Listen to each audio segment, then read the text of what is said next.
In the darkest years of the Second World War, Adolf Hitler's regime engineered weapons not only to break armies on the battlefield but to crush the bodies, identities, and willpower of captured soldiers. And what makes these five stand out is not just their brutality but the cold strategic intelligence behind them. Because each one was designed to extract control, obedience, and information without the noise of open violence, turning hidden rooms into battlegrounds of their own. The first was the Schwergewicht weighted baton system, a thick club that looked simple but was built with a metal rod buried inside layers of rubber and leather, crafted to deliver internal shockwaves that could stun muscles, bruise organs, and collapse a man's stance without leaving clear marks, and former POWs describe how interrogators used it rhythmically, striking legs, ribs, and shoulders in patterns meant to overwhelm the nervous system, forcing the victim's body to tremble as interrogators watched their discipline unravel. And what made this weapon terrifying was the silence of it. Because a single strike could drop a soldier to the floor while the room remained eerily calm, the interrogator's voice continuing as if nothing happened,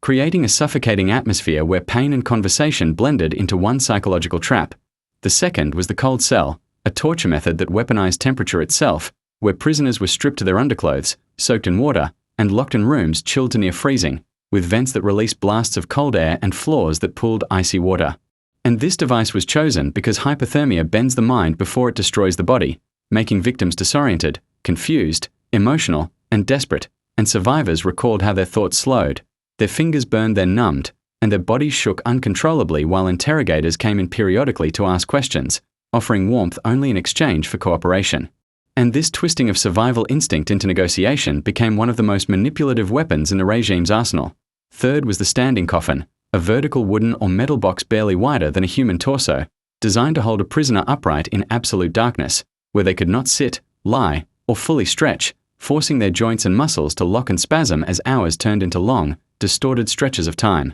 And this device was feared because it targeted the mind as much as the body, causing hallucinations, panic, and a warped sense of time that made even minutes feel endless. And soldiers later describe how they lost track of day and night, how their legs trembled uncontrollably, how they prayed for a moment of air or light, and how being removed from the box felt like stepping out of a nightmare back into another one, because interrogators would follow it with questions, using exhaustion as a wedge to break resistance. The fourth was the high-pressure stress position frame, an iron apparatus that forced prisoners into unnatural angles, stretching their arms above their heads, twisting legs beneath them, or locking the spine in a stiff curve until every muscle screamed for release. And what made this method effective was its slow, crushing build-up, because the pain grew in waves, starting as tension, becoming burning heat, then turning into uncontrollable shaking and full-body spasms. And this tactic was chosen because it required no noise, no blood, no outward damage, just the human body fighting itself while interrogators timed how long a prisoner could last before collapsing or offering information.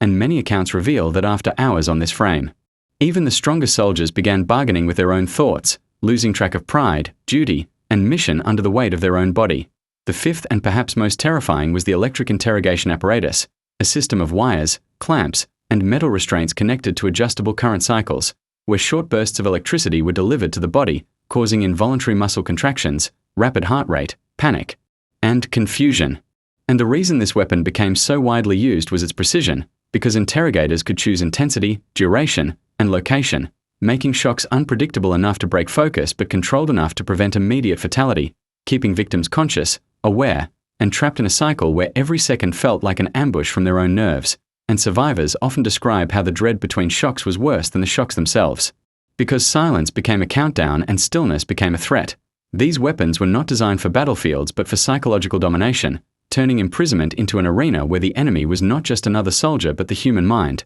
And they reveal a truth that many forget about World War II, that so much of the cruelty happened far from the front lines. In sealed rooms where pain was engineered, measured, and applied with chilling precision. And when we look back at these methods, we see how the regime used simple tools with monstrous creativity, turning clubs into silent punishers, temperature into a weapon, space into a cage, posture into agony, and electricity into fear. And each of these devices left marks not only on the bodies of the soldiers who endured them but on their memories, shaping the stories they carried long after the war. As we close this chapter, remember that these five instruments, though simple in form, shaped the courage and resilience of countless POWs, men who survived not by brute force but by endurance, stubbornness, and hope.